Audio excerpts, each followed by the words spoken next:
కవిత bail మంజూరు ఘటనపై ట్రైకాడ్ chairman Bellaiah Naik స్పందించారు. కూతురు బెయిల్ కోసం పార్లమెంట్ ఎన్నికల్లో పార్టీని లక్షలాది మంది కార్యకర్తలను కేసీఆర్ చంపుకున్నారని వ్యాఖ్యానించారు. అటు కేటీఆర్, హరీష్ రావు ఢిల్లీలో బీజేపీ నేతల చుట్టూ తిరిగి కాళ్లు మొక్కి బెయిల్ తీసుకువచ్చారని వ్యాఖ్యానించారు.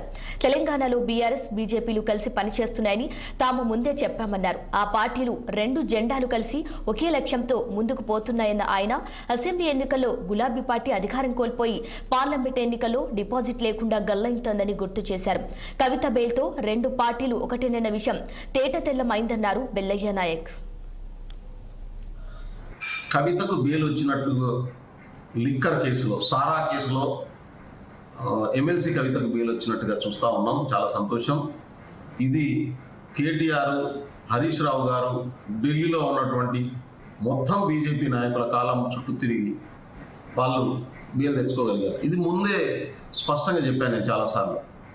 వాళ్ళు కంప్లీట్గా బీఆర్ఎస్, బీజేపీ కలిసి పనిచేస్తున్నాయనేటటువంటి విషయం తెలంగాణ సమాజంలో పల్లె పల్లెకు తెలుసు. ఇవాళ బెయిల్ తీసుకోవడం కోసం పార్లమెంట్ ఎన్నికల్లో తమ పార్టీని చంపుకొని లక్షలాది మంది కార్యకర్తల్ని చంపుకొని బీజేపీని గెలిపించడం కోసం 8 పార్లమెంట్ సీట్లు ఇచ్చిన దానికి ప్రతిఫలంగా ఇవాళ బెయిల్ వచ్చినటువంటి పరిస్థితి.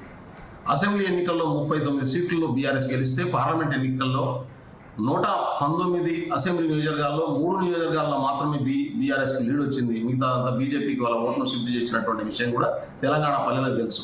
ఆ కృతజ్ఞతా భావంతోనే ఇవాళ బీజేపీ కన్సర్న్తోని, సపోర్ట్తోని బిల్లు తెచ్చుకున్నారు. కాబట్టి బీజేపీ, బీఆర్ఎస్ రెండు జెండాలు కలిగినటువంటి, రెండు నిర్మాణాలు కలిగి ఒకటే లక్ష్యం కలిగినటువంటి పార్టీలు అనేటటువంటి విషయం. ఆదిలాబాద్ జిల్లా తాంసీలో తీవ్ర విషాదం